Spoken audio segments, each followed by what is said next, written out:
Hi Tribeni, welcome to PTI. I saw the movie and I really loved it. It just is so close to any woman growing in India.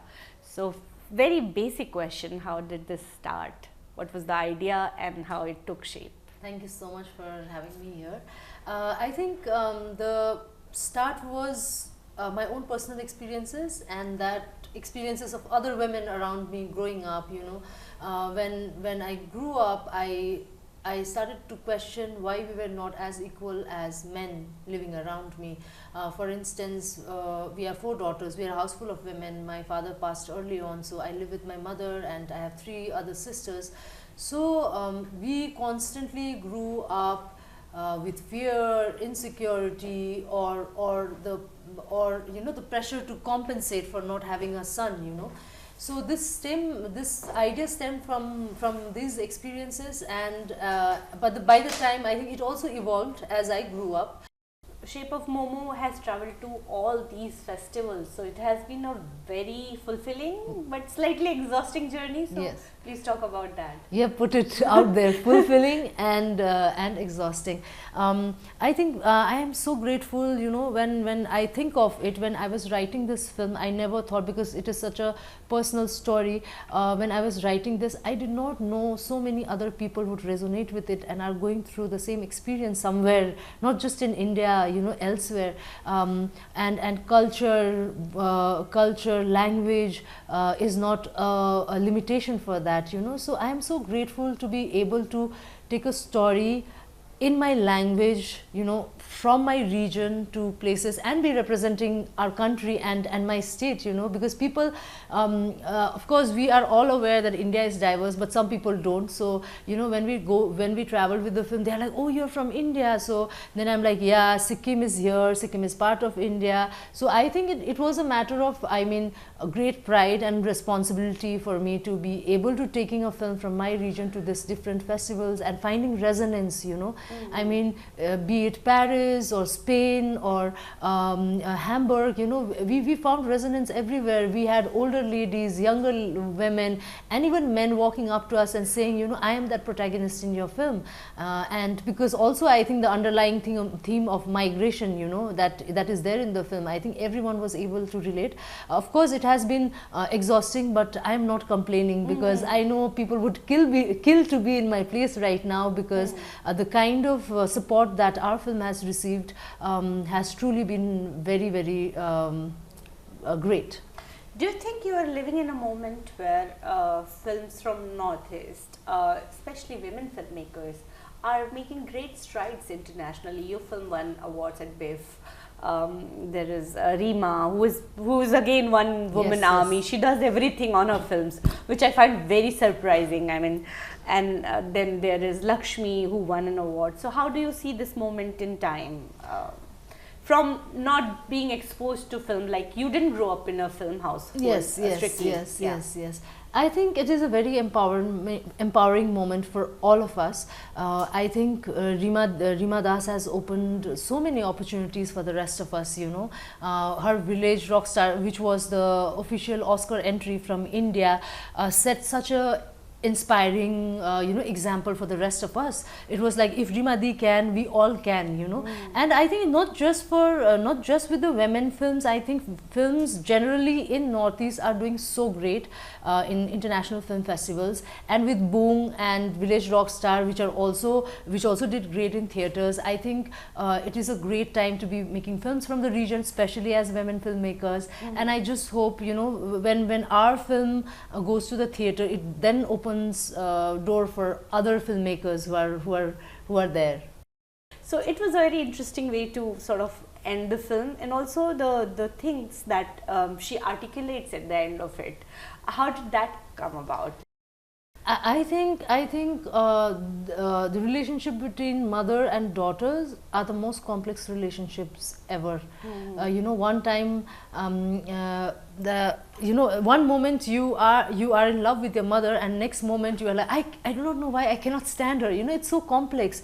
So I thought, I very often write to my mother because like in the film you see the grandmother is technically very savvy, but the mother is barely seen with the phone, and I have friends whose parents often write letters to them. So that has really stayed with me, and also I think voiceover has been a greatest tool in my craft. I mean, in all my previous films, there have been voiceovers, and letter is of course one medium that can get voiceover in the film. So so I decided that this is going to be a letter, my love letter to my mother, which I think she really celebrates. She's like, she's been to festivals with me, and whenever she's like, whenever the last 15 minutes I'll enter and watch the film, because and then she cries, you know, because I think this is something that I would have wanted to tell her and expressed to her, but I thought it would be like a gift to her if I did it in the film.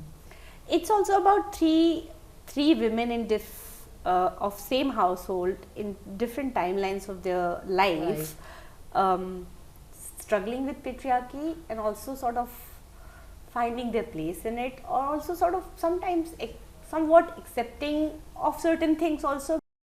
I think because I've always seen my mother has a different way of dealing with society and problems, and I am more upfront like Vishnu, whereas my mother, she navigates it more smartly, I think, because then people already know, they already know that, you know, I am very strong headed, and they'll find some other ways to do it. But my mother has a very smart way of navigating this thing. So, and I also see myself little bit in Junu, the sister, you know, because where I come from, I cannot completely be Vishnu and have it my way, you know. It is, we are progressive, but I don't know, I don't think we have reached a point where we can fully be ourselves, you know. So sometimes I am Vishnu, sometimes I am Junu, and my mother is little bit of the mother that is in the film.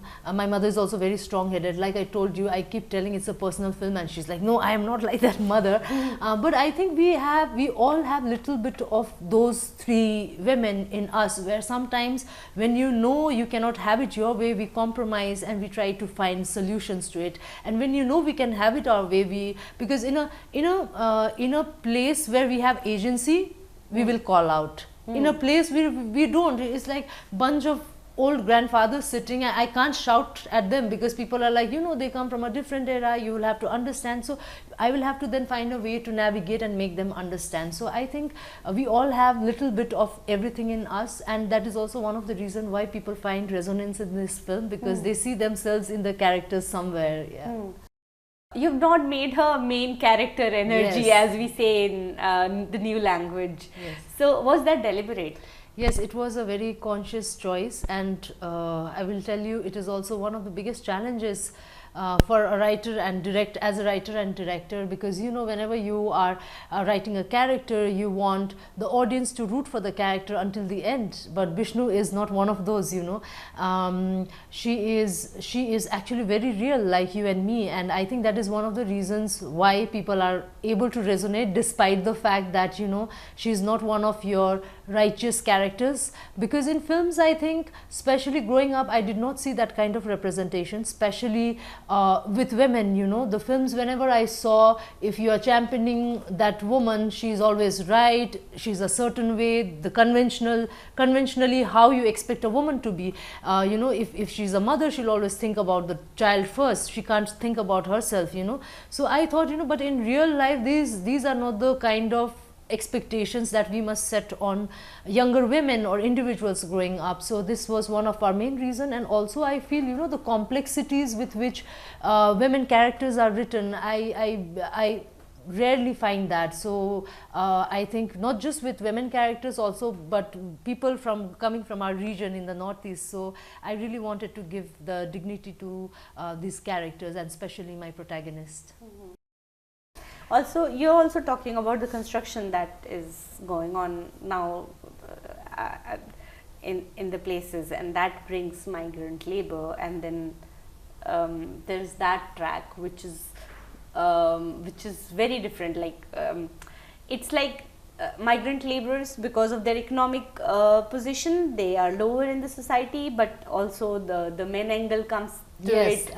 I think it is absolutely important to you know, when you are telling a story, you cannot isolate a house. It is part of a society, and it is very important to then represent how the society is also functioning. Like, I'm a big fan of this Chinese filmmaker called Zia Zhangka.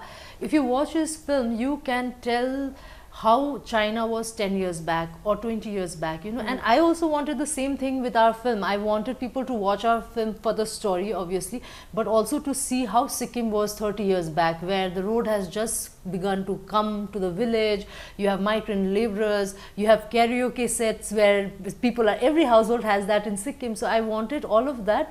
But having said that, I have always noticed, you know, gender and class difference, as in a upper class man, a lower class man will mostly not challenge upper class man. But a lower class man will very easily challenge upper class women. I have seen those in several, I mean, this gender disparity, you know, does not even care for class, especially when it comes to women. And it was very important for me to put this narrative also in a sense where northeastern people are constantly being discriminated in the mainland. We all are aware of this narrative. But if you come to my place, you will find another story where we discriminate people who come from the mainland. You know, we are as discriminating.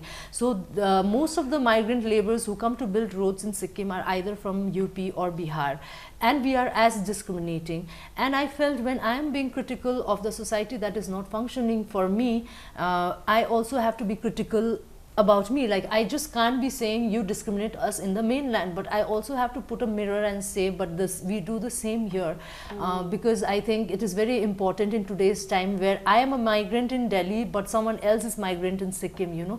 Everywhere else we are just running from one place to another in search of opportunities for education, for exposure, or freedom for that matter, you know. So I just feel like if it is very important for all of this to become part of narrative, so that we start a conversation somewhere, people begin to reflect, and hopefully then we start empathizing with one another and make this place a better.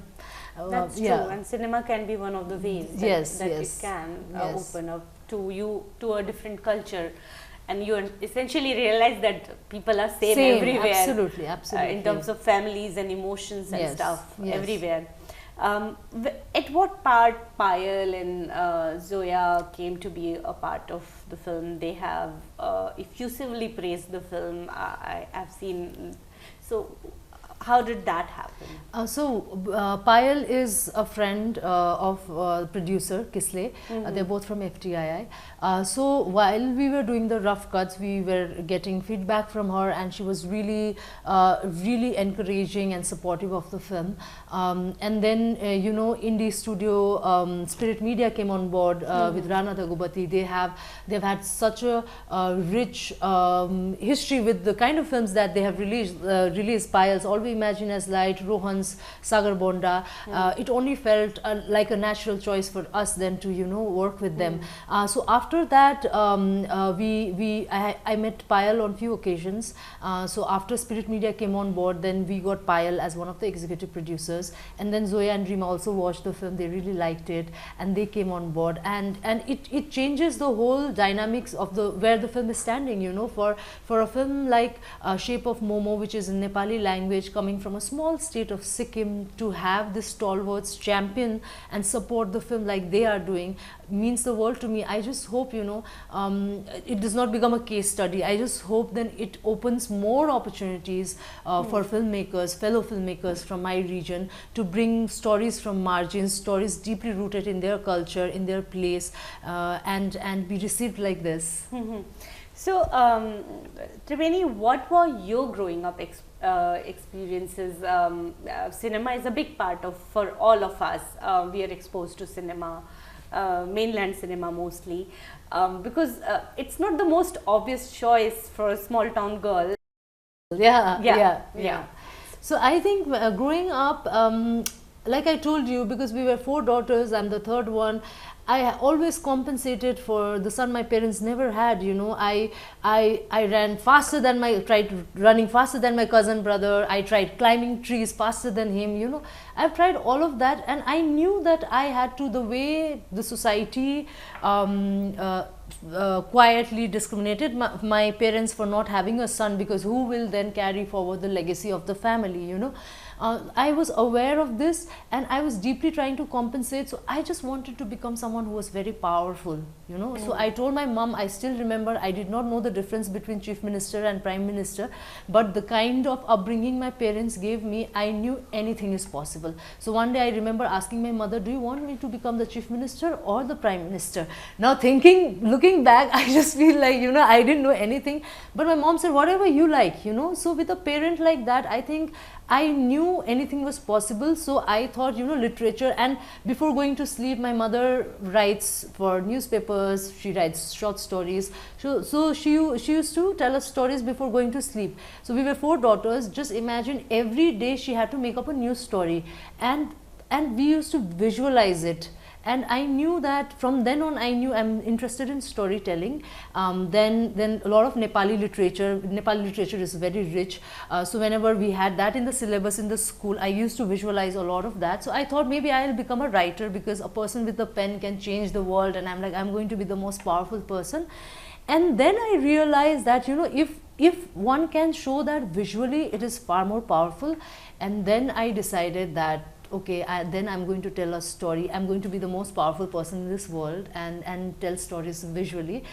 So then I went from Mass Communication College to film school in Kolkata. I think it is such a great place, film school, especially for people coming from my region who do not have direct access to the industry, where I'm like, I decide, okay, I'm going to Bombay and intern. You know, you can't, because you don't have that access or that education or information. So then you go to places like film school. That opens up entire different world, because I also grew up watching Bollywood, and I knew that is the only films that existed. So then that opened a lot of other avenues, where I watched Iranian cinema, Russian, French cinema, and I'm like, oh, these are more lifelike and, you know, more accurate. Maybe I should also tell something like this from my emotional truth is there. Yeah. So that is how I started making films. How nice. And with this film releasing, what do you want to do next? Have you thought about it? No.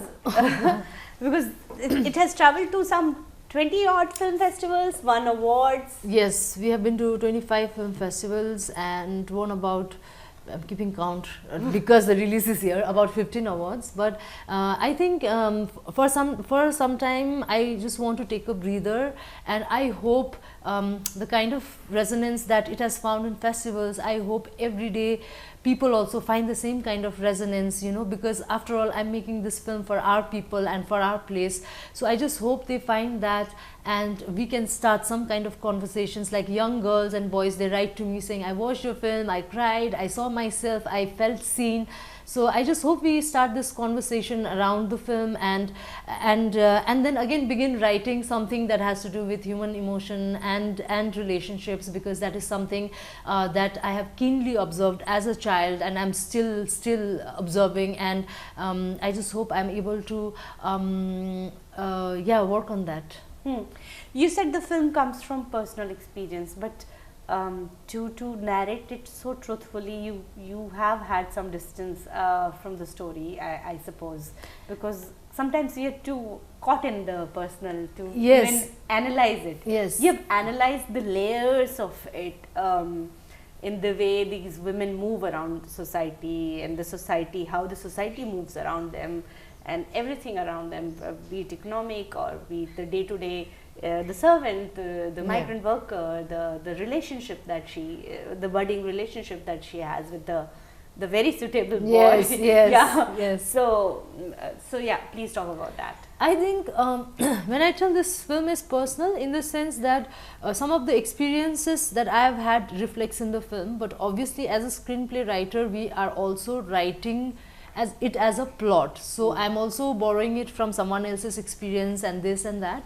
But I think, like you said, you know, when I was initially writing it on my own, until Kisle as a co-writer came on board, I think it was very subjective. It was filled with angst about how the world is not working for a perfect modern woman like me. And then I think he brought in a lot of objectivity, where we started becoming critical of her privileges as well, because, you know, of course I come from Sikkim and I'm one of the first woman filmmakers from there, but not everybody has that access of then going to film school there, you know. So we wanted to be critical of her as well. So all of this came into play, and I feel like if you tell a story from a place of honesty, of course I was a bit scared when I kept saying it's a personal story, people will judge me, but friends who know me, they know that, you know, I am one of these characters, you know. And I think every other person or woman can relate to these experiences, you know. So of course I was I felt a bit vulnerable in the beginning, but I was like, you know, if I want to put out something honestly, something important that needs to start a conversation, so I need to be prepared for it. So I am most nervous because people haven't seen a protagonist like this before, you know, where the protagonist is also wrong. You know, so that is something that she tries to somewhere rectify it, but then she realizes it's not working. So that is there. You begin the film with a note that about your father, that he thought of you as a bird, which is I think which is why you put the song. So please talk about that. And I was very sad to know that the grandma is no longer in the world.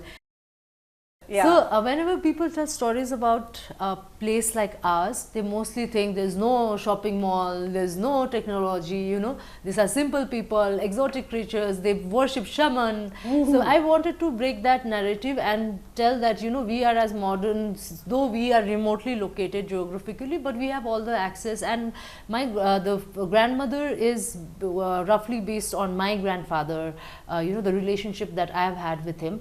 And she is a non-actor. I went to audition someone, but she happened to be there. She auditioned for the film, and then magic happened. She was so smart during the shoot, and in one of the instances, it would be like I would call her up saying, you know, tomorrow is your call time. She would be like, no, I am farming tomorrow, I am planting potatoes. Then I'll be like, okay, so next day what are you doing? She'll be like, no, I have a marriage to attend, I will not come.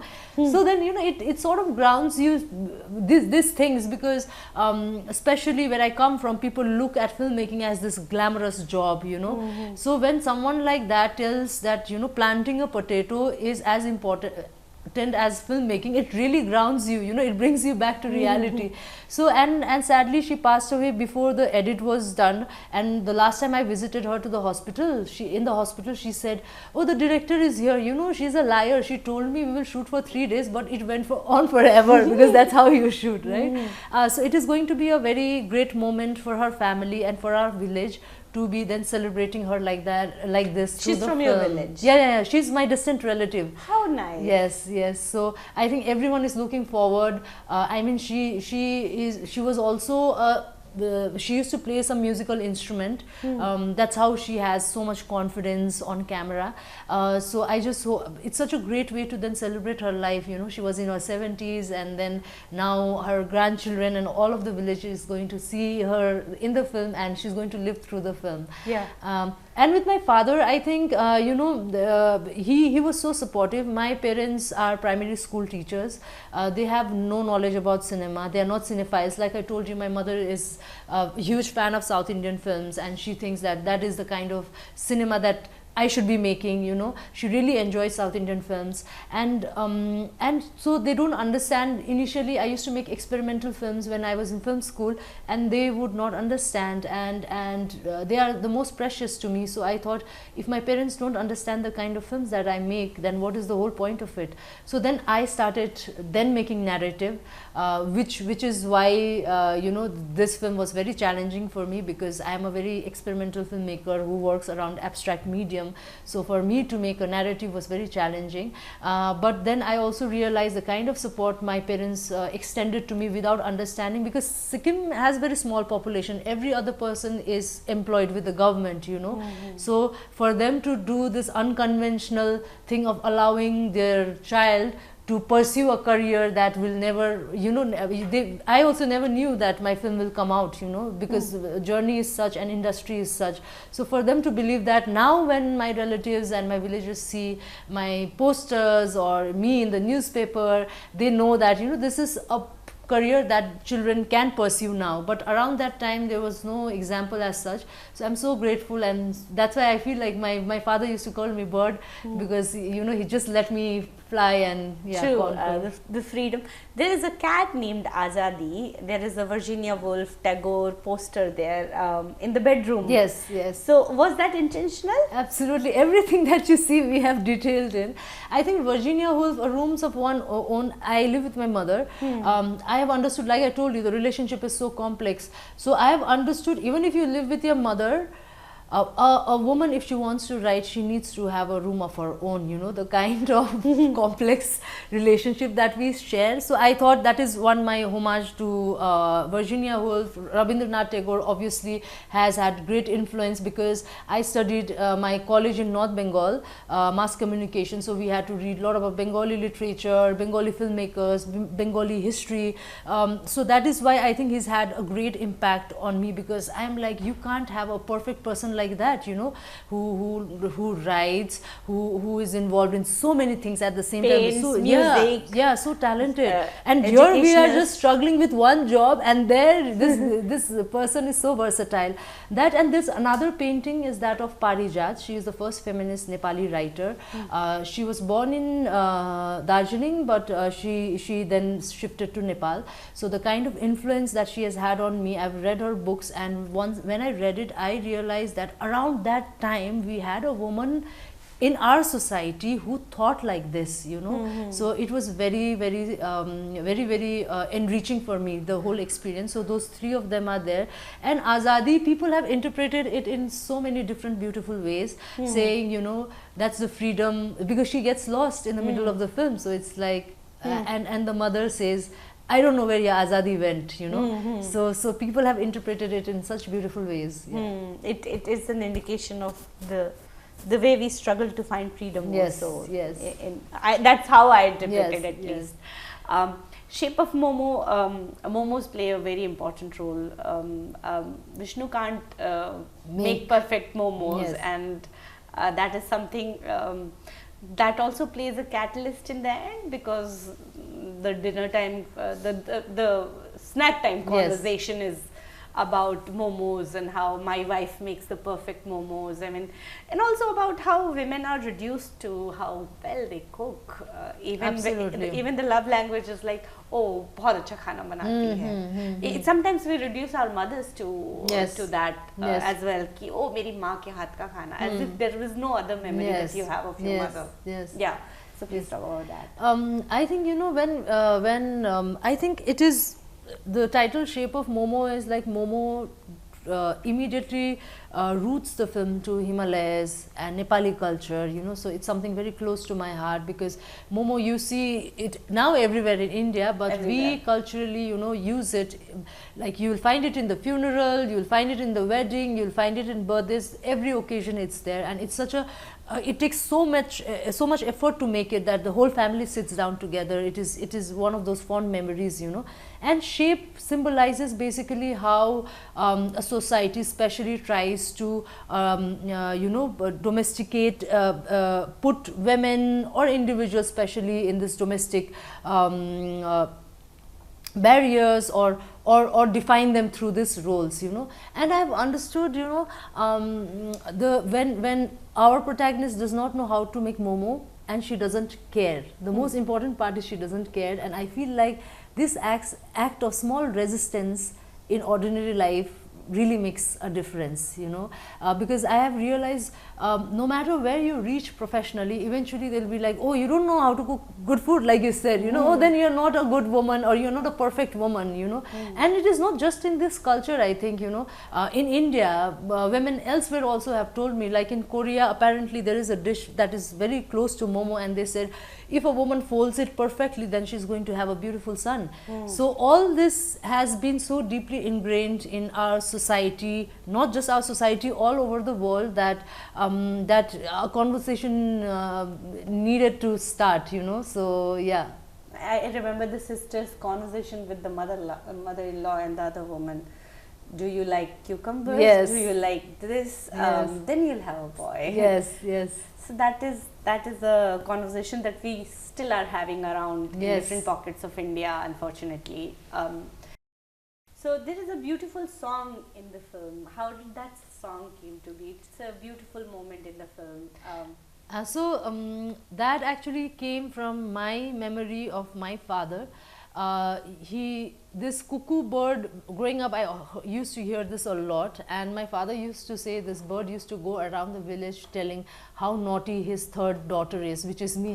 So I emotionally it was very important for me to incorporate it.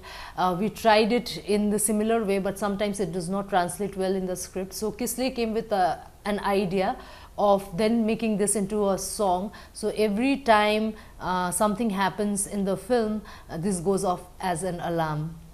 So yeah. How nice. I think a lot of my male friends told me after watching the film, they said, I never knew women saw the world this way, you know. I am so surprised. I thought I'm Gyan, I'm a good enough guy. Now I need to work harder. I said, yeah. Definitely. So definitely. yeah, that, and then also they said, you know, I never knew a house full of women lived with so much fear and insecurity, because those are things that they never experience in life, you know.